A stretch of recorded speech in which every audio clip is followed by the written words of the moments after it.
প্রকৃতির রুদ্ররূপ দেখছে যুক্তরাষ্ট্র। শীতকালীন তুষার ঝড়ে বিপর্যস্ত টেক্সাস থেকে নিউ ইংল্যান্ড পর্যন্ত প্রায় ২,০০০ মাইল বিস্তীর্ণ জনপদ।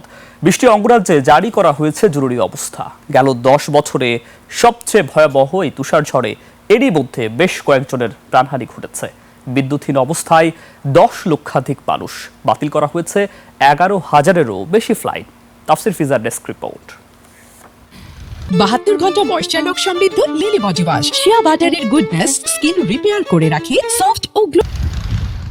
চারদিক ঘিরে শুধু সাদা বরফের পাহাড়, কোনো সিনেমার দৃশ্য নয়। যুক্তরাষ্ট্রের অর্ধেকেরও বেশি অঙ্গরাজ্যের বাস্তব চিত্র এটি।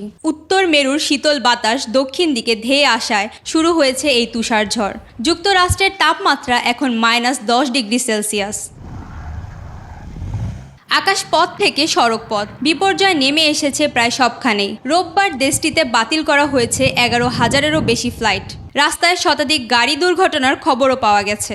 এছাড়াও বেশ কিছু এলাকায় রয়েছে বিদ্যুৎ বিচ্ছিন্ন অবস্থায়। They're trying to keep people safe, and I hope the power stays on because it's really cold, really sharp. it's bad because we can't go around. মার্কিন বিদ্যুৎ বিভাগ জানায় সংযোগ ফিরতে আরও কয়েকদিন সময় লাগতে পারে। আর শীতকালীন এই তুষার ঝড় ফেব্রুয়ারি মাসের শুরু পর্যন্ত স্থায়ী হতে পারে বলেন জানান দেশটির আবহাওয়া দপ্তর। জরুরি প্রয়োজন ছাড়া বাড়ির বাইরে না বের হওয়ারও পরামর্শ তাদের।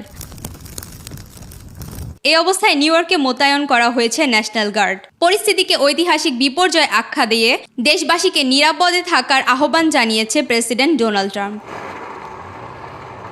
তীব্র তুষারপাত ও প্রতিকূল আবহাওয়ার কারণে বৃষ্টি অঙ্গরাজ্যে জরুরি অবস্থা জারি করা হয়েছে। দুর্যোগ মোকাবেলায় এইসব অঞ্চলে বৃদ্ধি করা হয়েছে সতর্কতা।